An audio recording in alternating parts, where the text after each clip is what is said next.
Bueno, es complicadísima la situación después de un accidente de tránsito. Fernando Pereira está con nosotros para ver el punto de vista legal, Odilí. Fernando, te damos la más cordial bienvenida. ¿Cómo estás, Fernando?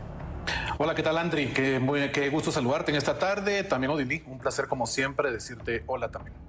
Platicamos, Fernando, de diferentes aristas, si te parece, el punto de vista legal. Empecemos con una, si te parece, Fernando, y si no, tú me dices, ¿qué pasa cuando el piloto huye de una escena como esta? ¿Quién se responsabiliza legalmente de todo lo que está pasando y que él ha ocasionado con su vehículo?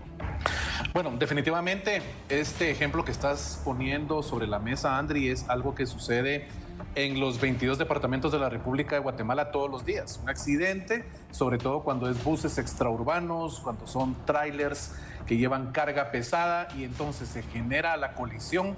Puede darse únicamente daños civiles o bien puede haber muertes, puede haber lesionados, y lo que normalmente sucede es que el piloto pues agarra sus cosas, agarra su billetera, su teléfono celular y se va huyendo del lugar. Entonces llegan las autoridades, llegan los periodistas y al buscar a quien entrevistar como responsable del accidente, pues, oh sorpresa, el piloto se fue huyendo de la escena. ¿Qué sucede con esto? Bueno, definitivamente no es que el piloto, con el hecho de haber huido, se va a quitar de encima la responsabilidad sobre la cual debe responder. No, pero hay que entender que aquí tenemos dos figuras. La primera, por supuesto, la responsabilidad del piloto, y el Ministerio Público y las autoridades policiales van a generar la investigación en contra de esa persona específicamente, porque es muy fácil dar con ella. Es decir, van a irse al segundo escenario que quería explicarles. El dueño del transporte, sea una camioneta que hace viajes desde Guatemala a cualquier punto de la República de Guatemala, es decir, este transporte extraurbano, o bien el dueño o propietario del tráiler, del cabezal, debe voluntariamente tener dentro de su bitácora la contratación de los pilotos, que naturalmente son los encargados de llevar pues el transporte de los productos por el cual fue contratado el dueño de los trailers, de los camiones. Entonces debe entregarle esa información a la Policía Nacional Civil o a los fiscales del Ministerio Público que estarán haciendo la investigación del caso. Con esto vamos a tener entonces el nombre del piloto, el lugar de su residencia y naturalmente, pues en este caso la fiscalía que tenga a cargo la investigación irá con agentes de la Policía Nacional Civil al lugar de residencia del piloto para ya llevarlo ante la justicia. Naturalmente, esto con una orden de captura por el hecho de haberse dado a la huida del lugar del accidente. Entonces, un piloto realmente no debe huir del lugar de los hechos cuando es el responsable de un accidente de esta magnitud que tenemos en pantalla. Acá la responsabilidad tanto civil como penal se circunscribe a dos ámbitos. Civil única y exclusivamente para responder por los daños a la propiedad privada en que incurrió el camión que iba manejando este piloto. Es decir, vehículos, pueden ser motocicletas, pueden ser camiones, vehículos particulares, incluso alguna bicicleta, cualquier ámbito que haya sido golpeado por este tráiler que se sale totalmente de control. Allí la responsabilidad civil tendrá entonces que, pues obviamente, hacer un avalúo de los daños y pagarle pues a la persona que sufrió estos daños por el accidente. ¿Y cuál es la responsabilidad penal? Bueno, aquí es cuando ya hay lesiones, es decir, hay personas, hay terceros que se encontraban en el lugar de los hechos, fueron golpeados, y también puede darse pues la situación que haya una persona fallecida. Entonces aquí entra ya la responsabilidad penal que debe sustentarse y enfrentarse ante los tribunales de justicia en la rama penal, que naturalmente esto puede llevar una serie de cantidad de años bastante fuerte. Entonces, esto sería lo que acontece respecto a la pregunta que me planteabas, Andri.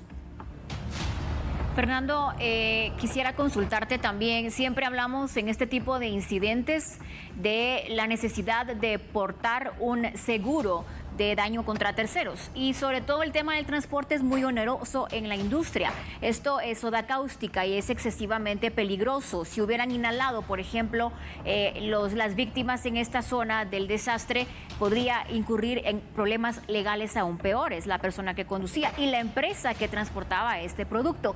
Es importante también hablar del tema de cómo tienen que incurrir ellos. No es un gasto, sino es una inversión. El tema, por supuesto, del transporte y los seguros para ello. Sí, has dado en un punto muy importante, Odilí, y es que realmente el seguro contra terceros está incluso contenido en la ley y en el reglamento de tránsito. Cuando nosotros nos vamos a estos espacios jurídicos de nuestro país, nos damos cuenta que la obligación para cualquier piloto es manejar un vehículo que tenga al menos un seguro contra terceros. Pero lamentablemente, si nosotros hiciéramos una encuesta en Guatemala de realmente quién tiene seguro en su vehículo y que esté manejando en la actualidad, es muy poca la gente que hace esa inversión, porque la mayoría de personas lo ven como un gasto y no como una inversión precisamente. Así que eso es un punto que todavía sigue pendiente en nuestro ordenamiento jurídico, Odilí, que realmente la coercibilidad del Estado nos obliga a todos a adquirir ese seguro y sobre todo cuando estamos hablando del transporte pesado.